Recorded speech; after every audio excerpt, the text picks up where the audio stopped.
मार्कंडेय ऋषि एक काशी के ब्राह्मण के यहाँ आपका जन्म हुआ, तो काशी के ब्राह्मण ने तप करके महादेव को प्रसन्न किया। महादेव प्रसन्न होकर के बोले वरदान मांगो, बोले एक पुत्र दे दीजिए। तो महादेव बोले कुपुत्र दें कि सुपुत्र दें? बोले ये कैसा प्रश्न है? बोले कुपुत्र देंगे उसकी आयु तो लंबी होगी लेकिन परेशान बहुत करेगा, और सुपुत्र सुख तो बहुत देगा लेकिन अल्प आयु में चला जाएगा। तो ब्राह्मण देवता बोले भगवान कुपुत्र मत दो, सुपुत्र ही दे दो, अल्प सुख ही ले लेंगे हम। तो महादेव ने मार्कंडेय ऋषि के रूप में बालक उनको प्रदान किए और कह दिया ये बालक केवल 5 वर्ष जिएगा। ब्राह्मण देव तो सुनकर के अरे जय जय ये क्या किया, 5 वर्ष का जन्म बस? बोले बस यही है। महादेव अंतर ध्यान हो गए। अब वो उस बालक को लेकर के हर संत के पास जामे, उनके चरणों में प्रणाम करें, आप आशीर्वाद दो, दीर्घायु हो, दीर्घायु हो। एक बार काशी की गलियों में लेकर के ब्राह्मण अपने बालक को घूम रहे थे, तब सप्तऋषि आए। सप्तऋषि कौन है? महादेव के प्रथम 7 शिष्य ही सप्तऋषि हैं। अचानक से वे सप्तऋषि आ गए और ब्राह्मण देवता ने अपने बालक को उनके चरणों में बोले आप इसको आशीर्वाद दो। वो बालक प्रणाम करने में इतना निपुण हो गया था, 2-3 साल की उसकी उम्र हो गई थी। वो प्रणाम इतना अद्भुत करता था कि जो संत जन होते थे उससे प्रभावित हो जाते थे। सप्तऋषियों ने आशीर्वाद दिया, दीर्घायु भव। तो ब्राह्मण देव बोले भगवान, अच्छा वो ब्राह्मण क्या करते थे?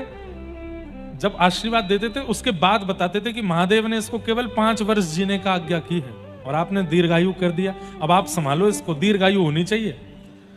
सप्तऋषि बोले तुमने तो हमको फंसा दिया, महादेव ने इसको 5 साल जीने की आज्ञा दी, हमने इसको दीर्घायु कर दिया, अब क्या करें? बोले मैं नहीं जानता, 2 साल और बचे, इसके 3 साल का है, अब आप ही बचाओ, नहीं तो आपका आशीर्वाद विफल हो जाएगा।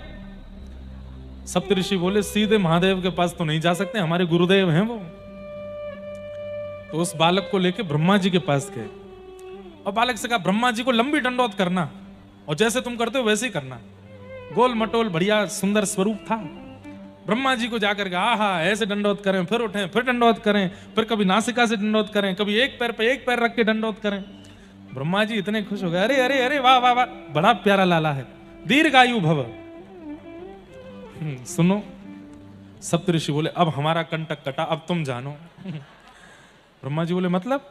बोले इस बालक को 5 वर्ष जीने की आज्ञा महादेव ने दी है, हमको भी ऐसे प्रणाम किया था तो हमने इसको दीर्घायु भव ऐसा आशीर्वाद दिया कि भाई खूब बढ़िया लंबी आयु जियो, दूधो नाओ पूतो फलो। अब दूधो नाओ पूतो तो तभी फलेगो जब लंबी आयु जिएगो।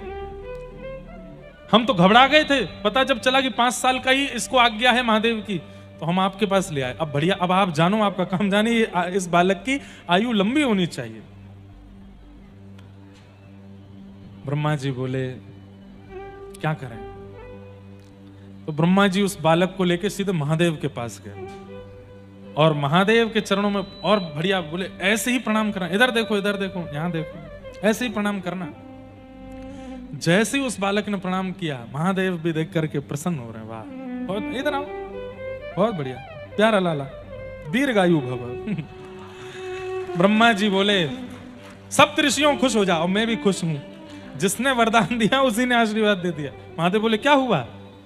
बोले ये वही बालक है काशी के ब्राह्मण का जिसको आपने 5 साल जीने की आज्ञा दी थी। ब्रह्मा जी मंद मंद मुस्काने लगे।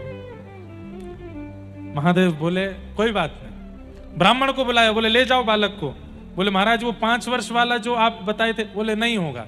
बोले हुआ तो? बोले हम देखेंगे, 5 वर्ष पूर्ण होते ही मैं आऊंगा काशी में, फिर से प्रकट होऊंगा मैं।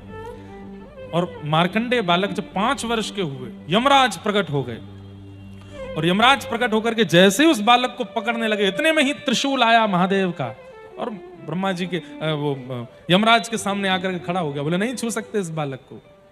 बोले क्यों? 5 वर्ष में इसको जाना है। महादेव प्रकट हो गए। बोले भगवान आपने ही प्रथम वाक्य दिया है कि ये 5 वर्ष में जाएगा, और ये हमारे देव समाज का नियम है कि पहली बात पहले पूरी होगी, दूसरी बात बाद में। तो पहली बात है कि 5 वर्ष में इसको जाना है, तो वो तो पहले होगा। अब आपने इसको वरदान दिया, आशीर्वाद दिया, वो मैं नहीं जानता। महादेव बोले सुनो, हमारे सामने बैठो। बैठ गए। बोले मानवों के 5 वर्ष और ब्रह्मा के 5 वर्ष और हमारे 5 वर्ष और नारायण के 5 वर्षों में अंतर होता है। हमारे 5 वर्ष कैसे होते हैं? आज 1 साल, 2 साल, 3 साल, 4 साल, 365 दिन 1 साल के 5 बार अगर हम कर लें तो हमारे 5 साल हो जाएंगे। लेकिन ब्रह्मा जी का 5 साल ऐसा नहीं है। ब्रह्मा जी का 5 साल कैसा है? सतयुग त्रेता द्वापर कलयुग, सतयुग त्रेता द्वापर कलयुग, सतयुग त्रेता द्वापर कलयुग, सतयुग त्रेता द्वापर कलयुग। जब 71 टाइम्स बीत जाएगा तब ब्रह्मा जी का 1 दिन होगा। ऐसे ब्रह्मा जी के 5 साल, ऐसे ब्रह्मा जी भी जब 100 साल जीते हैं तब महादेव का 1 दिन होता है। तो महादेव बोले हमारे 5 साल के अनुसार तो ये बालक कब तक जीवित रहेगा यमराज, आप इसको लेकर के नहीं जा सकते, हमारे 5 साल तक ये बालक रहेगा। इसलिए मार्कंडे ऋषि आज भी चिरंजीवी हैं, आज भी जीवित हैं।